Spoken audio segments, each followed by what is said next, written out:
Hello दोस्तों, स्वागत है आप सभी का आज़ाद ग्रुप ऑफ एजुकेशन में। मैं हूं शकील अहमद और इस वीडियो में आज हम फिर से एक नए करंट अफेयर्स के टॉपिक की बात करने वाले हैं। गुजरात हिमाचल प्रदेश के चुनावों का नतीजा आ चुका है और इसके अलावा हम देख रहे हैं कि गुजरात में भारतीय जनता पार्टी और हिमाचल प्रदेश में कांग्रेस की सरकार बनने जा रही है। लेकिन जैसे कि हम बात करते हैं कि हमारे लिए पॉलिटिकल न्यूज़ की महत्ता नहीं है, वह इतनी इम्पोर्टेंट नहीं है। हम बात करते हैं एग्ज़ाम पॉइंट ऑफ व्यू से हमारे लिए जो टॉपिक महत्वपूर्ण हो जाता है उसके बारे में। तो आज फिर से ऐसा ही एक टॉपिक पर हम बात करने वाले हैं जो प्रीलिम्स में अक्सर जहां से क्वेश्चन पूछ लिया जाता है। फोटो आपको नज़र आ रही होगी, दिल्ली के मुख्यमंत्री श्री अरविंद केजरीवाल हैं। इन्होंने ट्वीट करके एक वीडियो डाला और इन्होंने कहा, राष्ट्रीय पार्टी बनने पर आम आदमी पार्टी के सभी कार्यकर्ताओं और सभी देशवासियों को बधाई। हमें इस ट्वीट से कोई मतलब नहीं है। हम ये जानने की कोशिश करेंगे कि किसी पार्टी को, किसी राजनीतिक दल को कब राज्य पार्टी का दर्जा दे दिया जाता है और कब राष्ट्रीय स्तर का दर्जा उसे दे दिया जाता है। हमने पिछले प्रश्नों में देखा है, एनालिसिस में देखा है कि यहाँ से अक्सर प्रीलिम्स में क्वेश्चन पूछ लिया जाता है, तो हमारे लिए यह इंपॉर्टेंट है। तो इस वीडियो में हम बात करेंगे राष्ट्रीय और राज्य स्तरीय दलों को मान्यता किस प्रकार मिलती है उसके बारे में। तो आइए बिना किसी देरी के समझते हैं सबसे पहले राज्य स्तरीय दल और उनकी मान्यता को लेकर। राज्य स्तरीय दलों की मान्यता के लिए क्या क्या दशाएं होती है। देखिए, ये जो मान्यता प्राप्त होती है ये होती है किसी भी पार्टी की परफॉर्मेंस पर,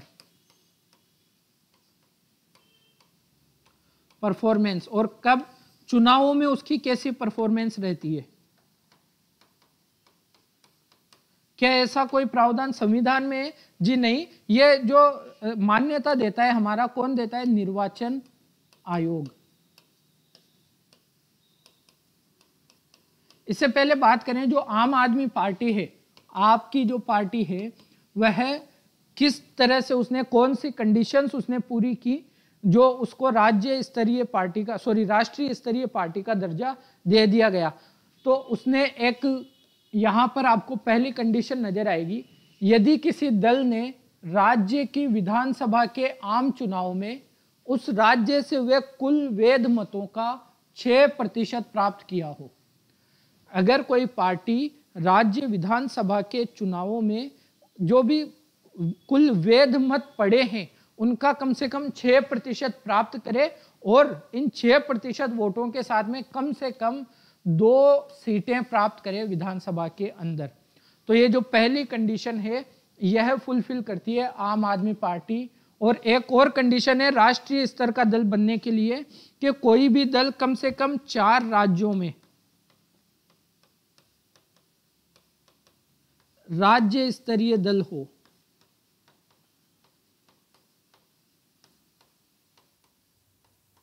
यानी अगर किसी दल को, किसी पार्टी को 4 राज्यों में राज्य पार्टी का दर्जा मिला हुआ है, राज्य स्तर की पार्टी का दर्जा मिल गया है, तो वह फिर राष्ट्रीय स्तर की पार्टी का दर्जा उसे दे दिया जाता है। अगर 4 राज्यों में राज्य स्तरीय की पार्टी वह बन गई हो, तो जो आम आदमी पार्टी है उसने यही कंडीशन पूरी करी है।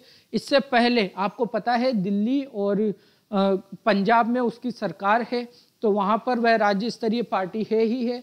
इसके अलावा गोवा में भी उसे राज्य स्तरीय पार्टी का दर्जा प्राप्त था और अब गुजरात के चुनावों में उसे राज्य स्तरीय पार्टी का दर्जा प्राप्त हुआ है। इस प्रकार राज्य स्तरीय 4 राज्यों में आम आदमी पार्टी राज्य स्तरीय पार्टी के रूप में खड़ी थी और इस वजह से, क्योंकि 4 राज्यों में राज्य स्तरीय थी, इसलिए उसे राष्ट्रीय पार्टी का दर्जा दे दिया गया। यह कंडीशन फुलफिल की है आम आदमी पार्टी ने। हम देख रहे हैं राज्य स्तरीय दलों की मान्यता के लिए क्या क्या शर्तें होनी चाहिए। पहली शर्त आपने देखी, राज्य की विधानसभा में जो आम चुनाव होते हैं वहां पर विधानसभा के वैध मतों का कम से कम 6% मत हासिल करें और 2 सीटें भी उसे विधानसभा में जीतनी जरूरी है। सेकंड, यदि वह राज्य की लोकसभा के लिए हुए आम चुनाव में, अगर उस राज्य में जो लोकसभा के चुनाव हो रहे हैं उसमें भी अगर कुल वैध मतों का 6% प्राप्त करती है तथा लोकसभा की कम से कम कितनी सीट जीतती है, एक सीट उस राज्य से, उदाहरण के तौर पर यूपी में जो लोकसभा के चुनाव हुए, यूपी में जितनी भी सीटें, अच्छा यहाँ पर आप मुझे कमेंट करके बताइए कि यूपी में लोकसभा सीटों की संख्या कितनी है। मैं कमेंट में आपके उत्तर का इंतजार करूंगा।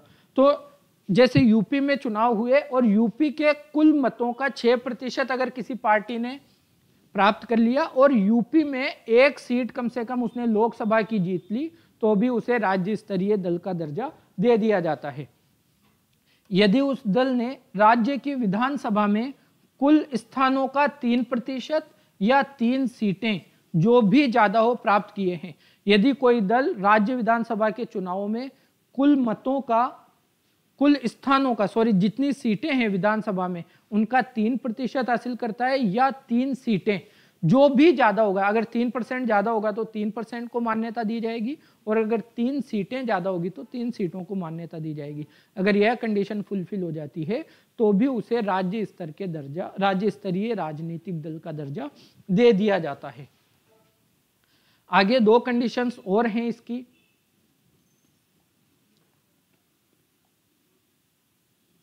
क्या है? यदि प्रत्येक 25 सीटों में से उस दल ने लोकसभा की कम से कम 1 सीट जीती हो।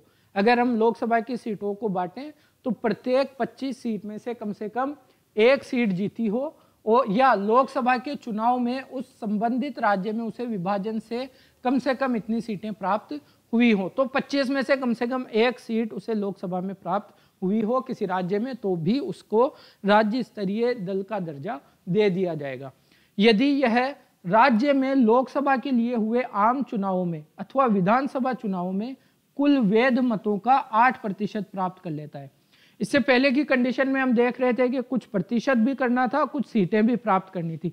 अगर सीटें प्राप्त नहीं भी हुई है तो कुल वैध मतों का अगर 8% भी आपको मिल जाता है तो भी आपको राज्य स्तर की पार्टी डिक्लेयर कर दिया जाएगा। और डिक्लेयर कौन करता है? भारत का निर्वाचन आयोग। भारत के निर्वाचन आयोग को लेकर हमने अभी हाल ही में कुछ दिनों पहले एक वीडियो बनाई थी, उसमें हमने उसे पूरी तरह से डिस्कस किया था, तो आप उस वीडियो को देख सकते हैं भारत के निर्वाचन आयोग को समझने के लिए। ये कुछ शर्तें थी राज्य स्तरीय दलों की मान्यता के लिए, जो आवश्यक शर्तें होती है वो उनको लेकर। अब देखते हैं राष्ट्रीय स्तर का दल, कोई दल कब बन सकता है।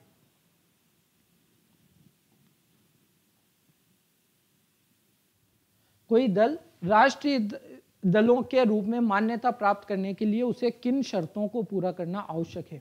तो कोई दल राष्ट्रीय दल की मान्यता प्राप्त करता है यदि वह लोकसभा या विधानसभा के चुनावों में 4 अथवा अधिक राज्यों में वैध मतों का 6% प्राप्त करता है। अगर लोकसभा चुनाव हो रहे हैं तो पूरे भारत में होंगे, तो 4 राज्यों या उससे ज्यादा राज्यों में उन राज्यों के कुल वैध मतों का 6% अगर आप प्राप्त करते हैं तो आपको राष्ट्रीय दलों के रूप में मान्यता दे दी जाएगी। करता है, साथ ही वह किसी राज्य या राज्यों से लोकसभा सीट में 4 सीट भी प्राप्त होना उसको जरूरी है। साथ ही वह 4 राज्यों या ज्यादा में 6% वोट प्राप्त करे और 4 सीट भी लोकसभा में उसको प्राप्त होना जरूरी है। सेकंड कंडीशन क्या है? कोई दल राष्ट्रीय दल की मान्यता प्राप्त करता है यदि वह लोकसभा में 2% स्थान जीतता है तथा यह 2% स्थान वह कम से कम कितने राज्यों से जीते? 3 अलग अलग राज्यों से जीते। 2% स्थान का मतलब आप समझो 10-11 सीटें अगर आप कोई दल जीतता है लोकसभा में तो कितना, और वो 10-11 सीटें 3 अलग अलग राज्यों से जीतता है तो आपको राष्ट्रीय दल की मान्यता दे दी जाती है। इसके अलावा जो कंडीशन आम आदमी पार्टी ने फुलफिल करी है, हमने शुरू में भी डिस्कस किया, यदि कोई दल कम से कम 4 राज्यों में राज्य स्तरीय दल के रूप में मान्यता प्राप्त होता है तो भी उसे राष्ट्रीय स्तर का दल घोषित कर दिया जाता है। इसी तरह से आम आदमी पार्टी, क्योंकि वह 4 राज्यों में राज्य स्तरीय दल बन चुका है, इसलिए अब उसे राष्ट्रीय स्तरीय दल का दर्जा दे दिया गया है। हम दर्जा देने की बात कर रहे हैं तो ऐसी क्या चीज है जो दर्जा मिलने से हमें स्पेशल कौन से अधिकार मिल जाते हैं? तो आइए बात करते हैं। अगर किसी दल को राज्य स्तरीय या राष्ट्रीय स्तरीय दल घोषित किया जाता है तो उसको कौन कौन से फायदे मिलते हैं, कौन कौन से अधिकार उसे मिलते हैं। मान्यता प्राप्त दलों के विशेषाधिकारों की हम बात करने वाले हैं। निर्वाचन आयोग द्वारा दलों को प्रदान की गई मान्यता उनके लिए कुछ विशेषाधिकारों के अधिकार का निर्धारण करती है। ठीक है, कैसा विशेषाधिकार? जैसे चुनाव चिन्ह का आवंटन करना, उनके लिए चुनाव चिन्ह आवंटित कर दिया जाता है कि आपका यह परमानेंट चुनाव चिन्ह है। राज्य नियंत्रित यानी सरकार के द्वारा हमारी जो गवर्नमेंट है, हमारे जो गवर्नमेंट चैनल्स होते हैं उनके द्वारा टेलीविजन और रेडियो स्टेशनों पर राजनीतिक प्रसारण हेतु समय का उपबंध भी मिलता है और निर्वाचन सूचियों को प्राप्त करने की सुविधा भी उनके पास होती है। जो गैर मान्यता प्राप्त दल हैं उनके पास इस तरह की शक्तियां नहीं होती है। इसके अलावा मान्यता प्राप्त दलों को नामांकन के लिए, जब आप निर्वाचन के लिए नामांकन प्रस्तुत करते हैं तो केवल एक प्रस्तावक की आवश्यकता होती है, जबकि गैर मान्यता प्राप्त दलों के लिए इससे अधिक के प्रस्तावकों की आवश्यकता होती है। इसके अतिरिक्त इन दलों को चुनाव के समय 40 स्टार प्रचारक रखने की अनुमति होती है। जो मान्यता प्राप्त दल है 40 स्टार प्रचारक रख सकते हैं और इन स्टार प्रचारकों को जो खर्चा होता है चुनाव में, उसे चुनाव के खर्चे में भी नहीं जोड़ा जाता। जैसे आपको पता होगा चुनाव खर्च, कोई उम्मीदवार अपने चुनाव के प्रचार में कितना खर्च कर सकता है, इस पर कमांड रखती है हमारा निर्वाचन आयोग, इसको देखता है, रेगुलेट करता है। लेकिन जो स्टार प्रचारकों पर खर्चा होता है उसे इस खर्चे में नहीं जोड़ा जाता, तो यह भी एक अच्छी बात है। तो 40 स्टार प्रचारक जो गैर मान्यता प्राप्त दल हैं वह केवल कितने रख सकते हैं? 20 स्टार प्रचारकों को ही रख सकते हैं। यह विशेषाधिकार थे, आगे भी हैं, आइए देखते हैं।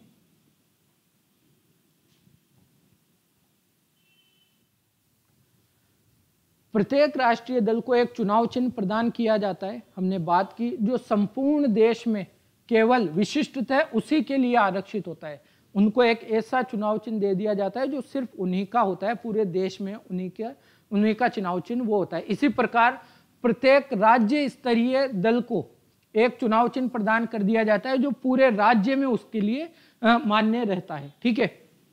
दूसरी ओर कोई पंजीकृत गैर मान्यता प्राप्त दल शेष चुनाव चिन्ह की सूची में से जो दल मान्यता प्राप्त नहीं है उन्हें जो बाकी के चुनाव चिन्ह बचते हैं उनमें से कोई चूज करना पड़ता है। और लेकिन मान्यता प्राप्त दलों के लिए एक उनकी पसंद का या मतलब में एक चुनाव चिन्ह निश्चित कर दिया जाता है पूरे राष्ट्र में, अगर वह राष्ट्रीय स्तर का दल है, पूरे राज्य में अगर वह राज्य स्तर का दल है। तो दूसरे शब्दों में आयोग कुछ चिन्हों को आरक्षित चिन्हों के रूप में निर्धारित करता है जो मान्यता प्राप्त दलों के अभ्यर्थियों हेतु होते हैं और अन्य शेष चिन्ह अन्य अभ्यर्थियों हेतु होते हैं। आयोग कुछ चिन्हों को आरक्षित कर देता है कि ये आपके चिन्ह हैं जो जिन्हें मान्यता प्राप्त है उनको लेकर। तो ये विशेषाधिकार भी हमने देखे। अब अगर बात करें वर्तमान में भारत में कितनी नेशनल पार्टीज हैं, कितने ऐसे दल हैं जो राष्ट्रीय स्तर के दलों की सूची में शामिल हैं, तो आपके सामने है। हम देख रहे हैं कि 9 राजनीतिक पार्टियों को अभी तक राष्ट्रीय स्तर के दल का दर्जा दिया गया है। पहला Bahujan Samaj party, BJP Bharatiya Janata party, CPI communist party Bharatiya communist party, CPIM Bharatiya communist party मार्क्सवादी, Indian National Congress Bharatiya Rashtriya Congress, Rashtravadi Congress, all India Trinamool Congress, Akhil Bharatiya Trinamool Congress AITC, national people's party और अब कौन हो गई है, आम आदमी पार्टी। ये था हमारा डिस्कशन। तो बताइएगा आपको कैसा लगा। प्री ओरिएंटेड ज़्यादा यह वीडियो है, प्रीलिम्स के लिए ज़्यादा महत्वपूर्ण है। शायद मुख्य परीक्षा में इस तरह का सवाल ना पूछा जाए, लेकिन फिर भी ये चीज़ें आपको पता होना आवश्यक है। तो इस वीडियो को यहीं पर रखेंगे। कमेंट करके बताना कैसा लगता है और अपने सजेशंस भी हमें कमेंट में दीजिएगा। दोस्तों में शेयर जरूर करना। अगर वीडियो अच्छा लगता है तो उसे लाइक भी करें। ठीक है, यह वीडियो यहीं ख़त्म करेंगे। धन्यवाद।